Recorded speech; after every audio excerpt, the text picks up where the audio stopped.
Mateus 9, versículo 9 em diante. Quantos encontraram? Diz assim a palavra do Senhor: E Jesus, passando adiante dali, viu assentado na alfândega um homem chamado Mateus, e disse-lhe: segue-me. E ele, levantando-se, o seguiu. E aconteceu que, estando ele em casa, sentado à mesa, chegaram muitos publicanos e pecadores, e sentaram-se juntamente com Jesus e seus discípulos. E os fariseus, vendo isso, disseram aos seus discípulos: por que o vosso mestre come o vosso mestre com os publicanos e pecadores? Jesus, porém, ouvindo isso, disse-lhe: não necessita de médicos sãos, mas sim os doentes. Ide, porém, e aprendei o que significa: misericórdia quero e não sacrifício, porque eu não vim chamar os justos, mas os pecadores ao arrependimento. Versículo 18, dizendo-lhe essas coisas, eis que chegou um chefe e o adorou, dizendo: minha filha faleceu agora mesmo, mas vem e põe-lhe a tua mão e ela viverá. E Jesus, levantando-se, seguiu, e os seus discípulos também. E eis que uma mulher que havia já 12 anos padecia de um fluxo de sangue, chegando por detrás dele, tocou na orla da sua veste, porque dizia consigo: se eu tão somente tocar na sua veste, ficarei sã. E Jesus, voltando-se e vendo-a, disse: tem ânimo, filha, a tua fé te salvou. E imediatamente a mulher ficou sã.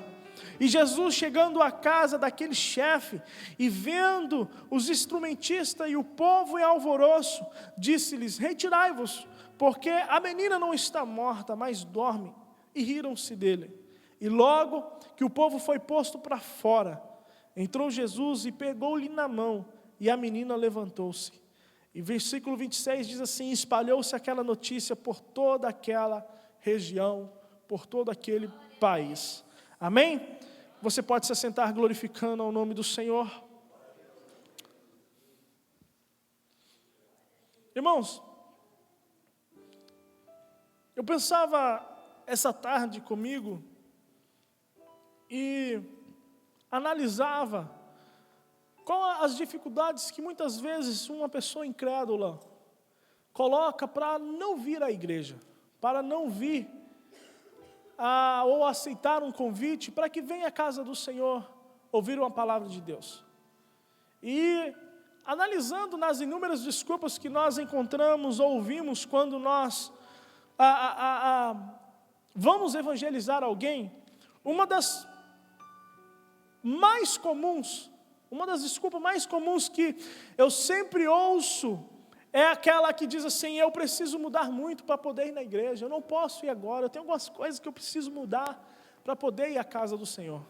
Inúmeras vezes em que eu evangelizei alguém, compartilhei de Jesus com uma pessoa, mas a maioria das vezes a pessoa, ela falava exatamente: mas eu tenho alguns problemas, eu preciso mudar algumas coisas para poder ir na casa do Senhor, eu preciso mudar algumas coisas para poder ir na igreja, adorar o Senhor, aquele lugar santo e tudo mais. E sempre era isso, a pessoa se via impossibilitada de entrar no lugar, a pessoa se via incapacitada devido à sua condição de viver, ela era impossibilitada de vir à igreja, de aceitar um convite devido a muitas vezes à condição que a sua vida se encontrava. Na mentalidade de muitas pessoas, a igreja é um lugar só de gente perfeita, escolhidas a dedo por Jesus. Muitas pessoas acham que a igreja do Senhor é lugar de gente perfeita, pessoas que foram escolhidas a dedo. Jesus escolheu minuciosamente cada pessoa para que pudesse estar aqui. E elas têm essa errônea impressão de que Jesus está à procura somente dos perfeitos, sem problemas, dos especiais e superdotados, e por aí vai uma lista imensa de qualidades que ele coloca sobre as pessoas que frequentam uma igreja. Então, irmãos, se você for olhar, tem sido esta basicamente uma das frequentes desculpas ouvida por mim ao evangelizar o perdido. Ou talvez você já tenha ouvido determinada desculpa, talvez você já tenha evangelizado, mas a minha experiência no evangelismo, nós temos visto exatamente isso, que as pessoas colocam seus erros, seus problemas gerais, os conflitos da sua alma, como desculpa para que não possam vir à casa de Deus. Ouviram a palavra a respeito de Jesus Cristo, ou vim à casa de Deus para adorar o Senhor Jesus. E essa ideologia de que a igreja é lugar de pessoas perfeitas, não sei quem propagou essa ideia, tem feito com que as pessoas se sintam indignas de entrarem numa igreja. Eu não sei quem propagou essa ideia, falando que a igreja é lugar de pessoas perfeitas. Agora, irmãos, qual de nós aqui, você olhando para você nesse momento, e você não precisa responder, só olhe para si mesmo, qual de nós estamos aqui por mérito nosso? Qual de nós, quem aqui é perfeito? Qual de nós estamos neste lugar por mérito? Qual de nós, quem aqui é perfeito? Se fôssemos analisar o perfil de cada uma das pessoas que conviveram com Jesus ou se relacionaram com Jesus, nós ficaríamos chocados ao ver as suas histórias, ao ver os seus modos de vida. E foi exatamente isso que os religiosos daquela época, foi exatamente essa reação que os religiosos tiveram quando começaram a analisar o tipo de pessoa que andava com Jesus. Quem eram os companheiros de Jesus, com quem Jesus se relacionava, quais eram os lugares que Jesus frequentava, qual era o tipo de pessoa que procurava Jesus.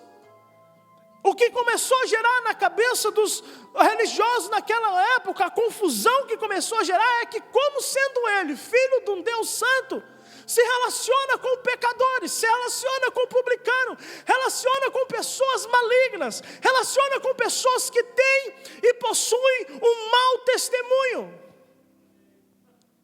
Esta era a pergunta, esta era a confusão na cabeça das pessoas religiosas. Quando eles começavam a olhar o naipe de cada uma das pessoas que estavam na igreja de Jesus, que estavam assentados, o tipo de pessoas em quem Jesus assentava e começava e tinha suas reuniões, os seus jantares.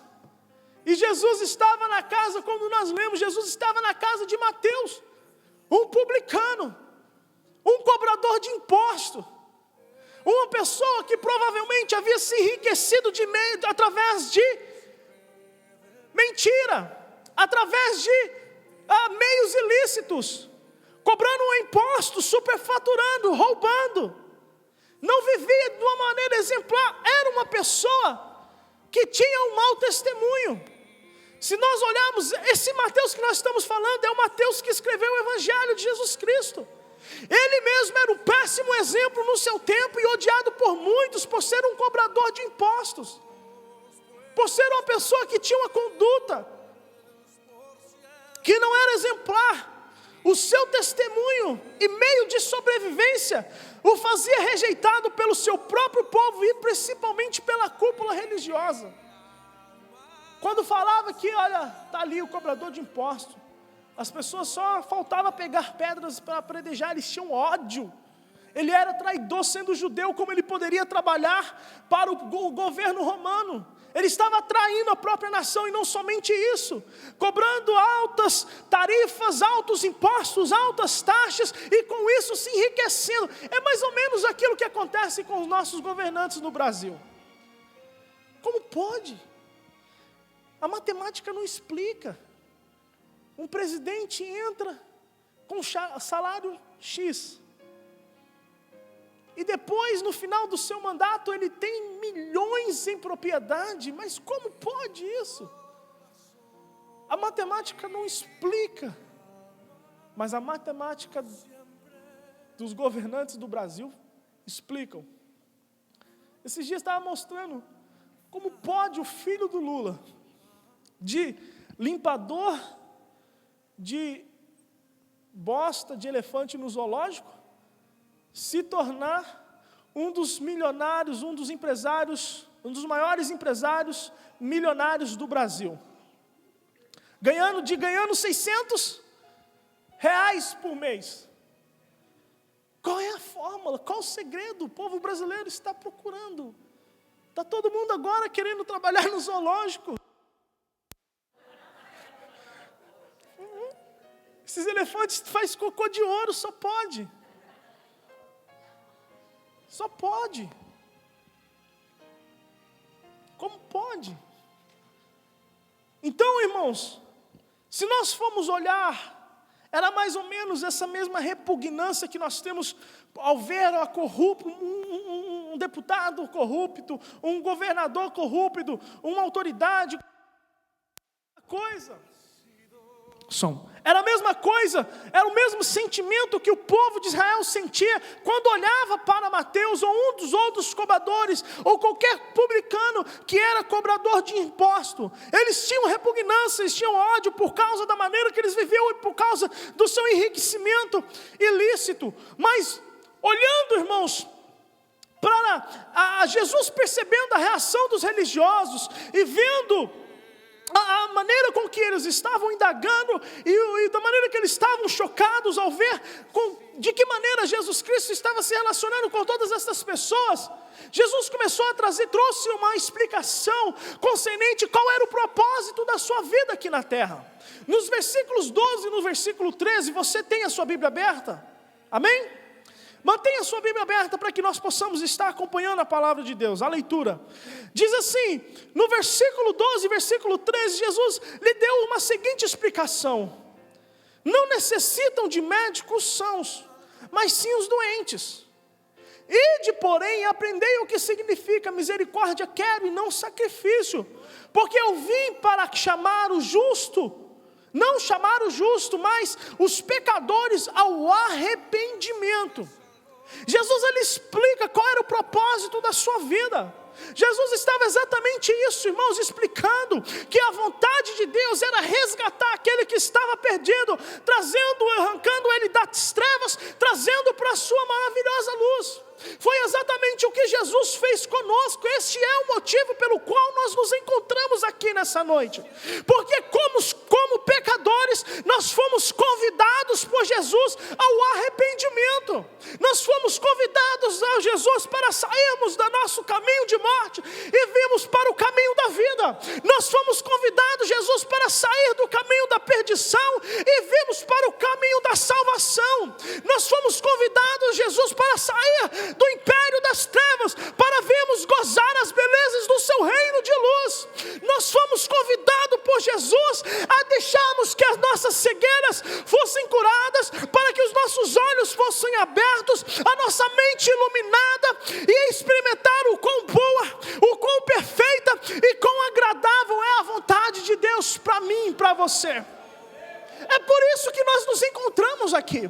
É por isso que nós estamos nessa noite reunidos em adoração ao nosso Deus, porque nós fomos convocados, não é por mérito, não é por perfeição, mas nós fomos convocados ao arrependimento, nós fomos convocados a uma metanoia, a uma mudança de mente, uma mudança de atitude, a experimentar algo novo, a abandonarmos os nossos velhos caminhos, para trilharmos o caminho segundo a direção do Espírito Santo de Deus e a sua palavra.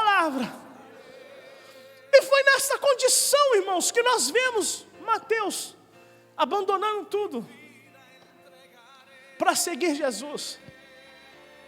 Irmãos, e se nós formos fazer uma análise sobre o perfil e a vida dos 12 apóstolos, provavelmente Mateus foi aquele que abriu mão de um maior poder financeiro para poder seguir a Jesus.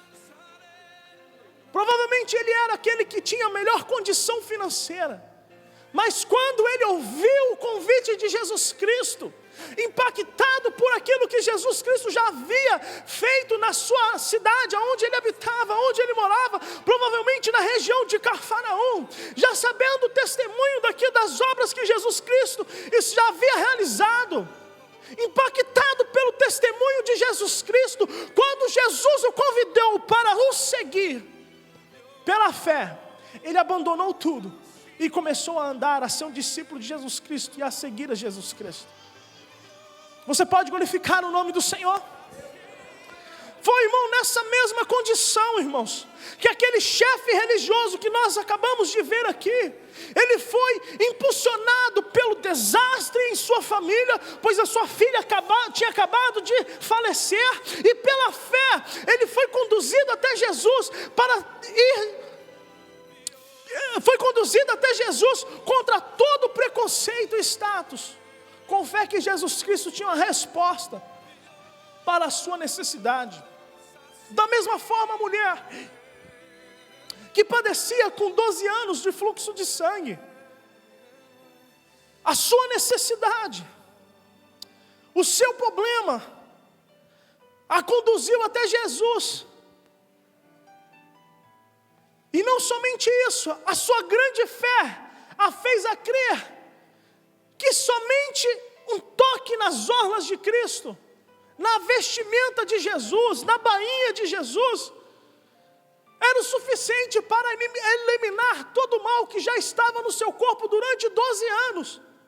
Todo o mal que já havia consumido todas suas posses, com os medicamentos médicos da época, e nada tinha acontecido. Você sabe, irmãos, eu quero que você entenda, eu quero que você compreenda nessa noite, que não somente a necessidade daquele chefe religioso, não somente a necessidade daquela mulher, não somente as suas necessidades, os seus problemas, os seus conflitos, as suas dificuldades, as suas angústias, o conduziram eles até Jesus, mas eles foram até Jesus também movidos por uma grande fé, porque eles sabiam que não era só o problema em si, eles olharam para Jesus e encontraram esperança para ver em Jesus a solução para os seus problemas. Irmão, sabe o que eu quero dizer para você nessa noite? Olhando para esse tipo de pessoa que chegaram até Jesus e receberam os seus milagres, uma coisa eu posso declarar: nenhum deles era perfeito. Muito menos Mateus, muito menos aquele chefe religioso, muito menos aquela mulher.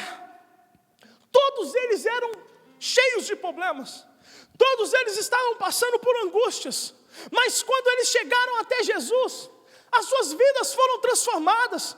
Quando eles entraram diante da presença de Jesus, com fé, eles tiveram as suas histórias mudadas, as suas histórias transformadas. Irmãos, é isso que eu quero colocar na tua mente, no teu coração nessa noite. Esta é a palavra de Deus para os nossos corações, porque Deus não está à procura das nossas perfeições. Jesus, Ele não está à procura de um ser perfeito, Ele está à procura de homens e mulheres faltosos e falhos como eu e você. Nós somos, mas somente Ele tem o poder de transformar as nossas falhas em bênçãos. Ele tem o poder de transformar a nossa angústia em milagre. Ele tem o poder de fazer que as nossas vidas sejam transformadas pelo poder que há nele. Você está me entendendo nessa noite? Não, acho que você não está entendendo. O que eu quero dizer para você nessa noite: não importa como você chega, não importa como você se encontra, Jesus Cristo, Ele tem uma resposta para a tua alma. Jesus Cristo, Ele tem uma solução. Talvez você está perguntando, questionando, ou às vezes até se achando impossibilitado de receber algumas provisões de Deus na sua vida, achando: olha, mas eu não sou crente o suficiente, eu não tenho histórico suficiente, eu ainda sou muito novo, eu ainda não conheço muito, você pode ter inúmeras desculpas, mas quando você se achega diante de Jesus Cristo, movido pela fé, coisas acontecem, milagres acontecem, meu irmão. Sobrenatural se manifesta, a virtude sai de Jesus Cristo, a salvação chega nas nossas vidas, a enfermidade dá lugar à saúde, a morte dá lugar à vida. Sabe por quê, irmãos? Que quando nos aproximamos em Deus, com fé, Deus aniquila das nossas vidas todo inimigo que possa se levantar ou possa estar presente em nós. Irmãos, muitas vezes nós temos uma definição errônea concernente o que é a fé. Nós sabemos o que está escrito ali em Hebreus 11:1, mas muitas vezes nós não entendemos o que está escrito ali. Nós achamos que fé move Deus. Engano seu. Deus é Deus. Deus é Deus.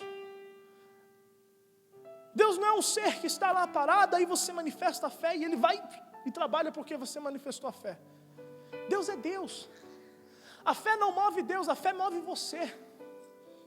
A fé, ela te impulsiona a você ir de encontro. Eu falei isso sexta-feira e vou repetir para você. A fé te impulsiona, é a substância que te impulsiona a ir de encontro à vontade de Deus. Enquanto você sai do seu problema, das suas dificuldades, e você é motivado pela fé, ir de encontro em Deus, sabendo que Deus ele tem a resposta para a tua vida. Quando você chega diante de Deus, Deus é. Deus é. E por causa que você se chega diante da presença dEle, daquele que é, irmãos, os seus problemas, os seus inimigos fogem da presença de Deus. Quando nos achegamos diante de Deus, irmãos, a presença de Deus, ela nos envolve.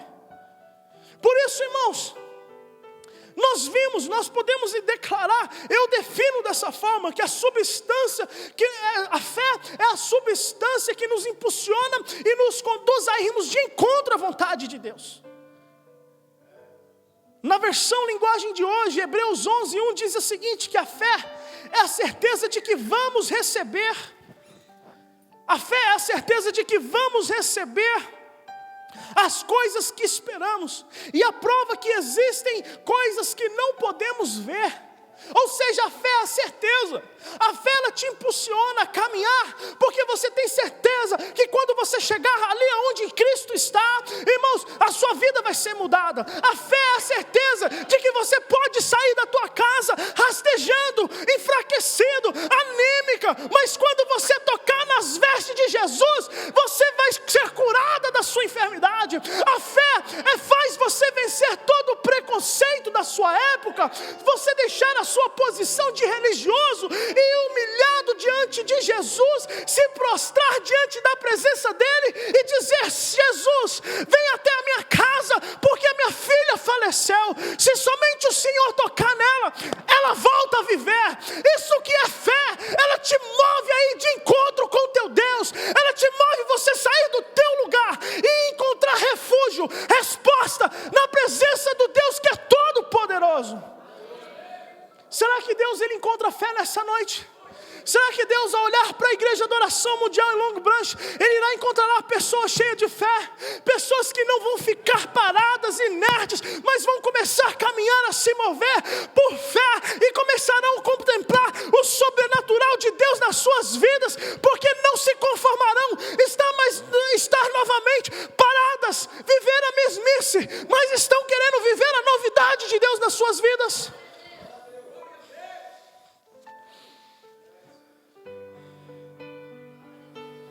A fé não move Deus. A fé move o homem a ir de encontro com Deus. E em Deus, na pessoa do seu Filho Jesus Cristo, encontramos resposta e salvação para a nossa alma. Você tem sido movido pela fé? Quando nós olhamos para esses 3 exemplos, tanto Mateus, próprio Mateus, escritor desse evangelho de Jesus Cristo, quando nós olhamos para a vida desse chefe religioso, e quando nós olhamos para essa mulher que sofria com essa hemorragia já há 12 anos, irmãos, nós podemos ver claramente que eles foram agraciados por Deus, não é porque eles eram perfeitos. Mateus não foi escolhido porque ele era perfeito, mas foi porque eles eram imperfeitos, eram falhos, eram cheios de problema, mas eles colocaram a fé em Jesus Cristo. Eles se achegaram a Jesus Cristo com fé. Eles chegaram diante de Cristo crendo que Jesus Cristo tinha resposta, que eles não eram perfeitos, mas que Jesus Cristo tinha resposta para a vida deles. E é isso que o Senhor deseja, irmãos, que nós venhamos nos achegar sempre diante dEle, com fé, com esperança, não confiando em nós mesmos, mas sabendo que quando nós nos achegamos a Jesus Cristo, Ele é aquele que tem o poder de nos conduzir a um caminho de salvação e um caminho de glória. Ele que tem o poder de consertar todas as imperfeições que possa haver na nossa vida. Ele que tem o poder de dar um novo sentido, um novo rumo às nossas vidas. Ele que tem o poder de nos convencer a um arrependimento, a uma metanoia, a uma mudança de mente, a uma mudança, a convencer-nos a mudarmos nossa procedência para vivermos uma nova vida na presença do Senhor. Salmo de número 37, você pode abrir a sua Bíblia. Salmo de número 37, a partir do versículo 3,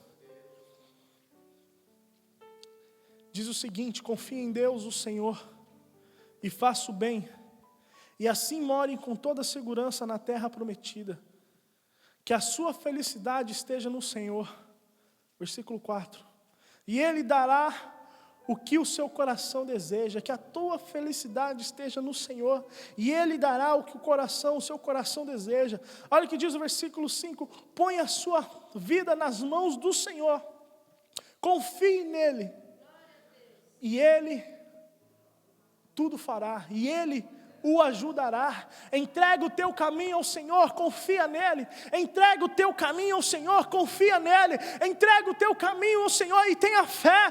Entrega o teu caminho ao Senhor e confia nele, tenha fé nele, e Ele o ajudará, e Ele tudo fará. Irmãos, você está perdendo uma grande ajuda tentando lutar por si próprio. Você está perdendo uma grande ajuda, deixando de viver por fé. Confia, entrega o teu caminho, entrega a tua vida, põe a sua vida nas mãos do Senhor, confie nele, e Ele o ajudará, e Ele tudo fará, e Ele fará, versículo 6, e Ele fará com que a sua honestidade seja como a luz, e que com a sua justiça da sua causa brilhe como o sol ao meio-dia. É Ele que te honra, é Ele que te levantará, é Ele que fará com que a glória dEle brilhe por você, é Ele que levantará a tua cabeça diante dos homens e mostrará que você é alguém protegido pelo Deus Todo-Poderoso. É Ele quem justifica a sua vida. Vira para o teu irmão nessa noite, dá uma cutucada bem leve nele e diz assim: põe a sua vida nas mãos do Senhor. Confia nele, olhe nos olhos dele e diz assim: confia nele,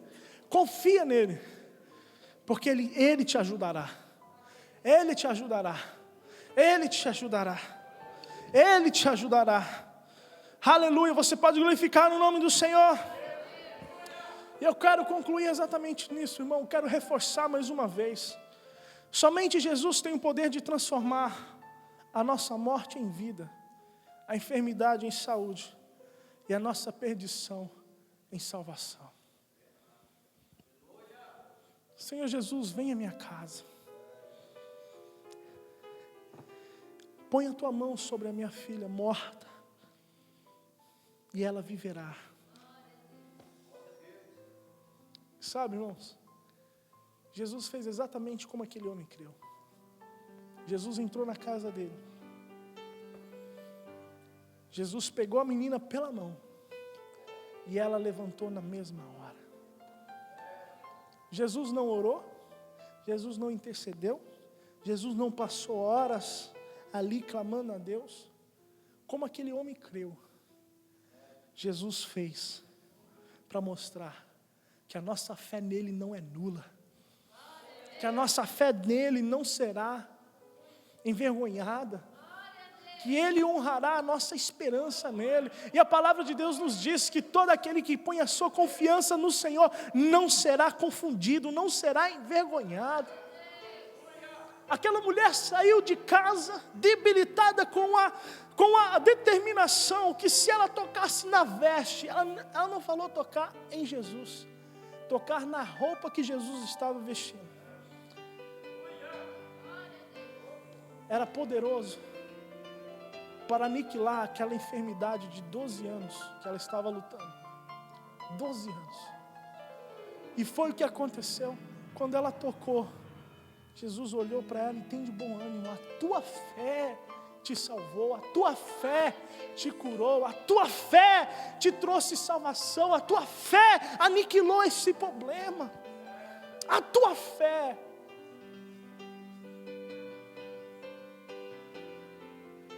Irmãos, olhando para esse texto que nós acabamos de ler, eu entendo, eu preciso tocar em Jesus. Eu não posso mais morrer dentro da minha casa com a minha enfermidade. Eu preciso ajuntar as minhas últimas forças e ir de encontro, porque eu sei que se eu tocar em Jesus, a virtude dele irá transformar a minha vida. Eu não posso, não adianta eu ficar chorando, lamentando a morte do meu filho. Eu preciso abandonar a minha filha aqui, abandonar o seu corpo frio e ir de encontro àquele que tem o poder de dar a vida, ir de encontro àquele que é o autor da vida. Você está me entendendo, irmãos? Você não pode se acomodar com o teu problema, você não pode assentar, você não pode continuar lamentando diante das dificuldades e dos problemas. Não ache que você é imperfeito ou você é indigno de receber a glória de Deus na sua vida. Não, Deus ele não está contando com a tua perfeição para te abençoar. Ele simplesmente quer encontrar em ti fé, porque a fé irá fazer você sair da sua inércia e ir de encontro àquele que tem o poder de restaurar todo o teu ser. Eu quero convidar a você se colocar de pé. Irmãos, eu só sei de uma coisa: eu preciso tocar em Jesus. Eu só sei de uma coisa: eu preciso abandonar os meus problemas aonde eles estão e ir em encontro de Jesus Cristo, pedir o seu auxílio, pedir a sua ajuda. Eu preciso fazer exatamente o que o Salmo de número 37, versículo 5 diz: põe a sua vida nas mãos do Senhor, confia nele e ele tudo fará. Eu preciso entregar e confiar. Eu preciso entregar e confiar. Eu preciso entregar e confiar. Eu preciso entregar e confiar.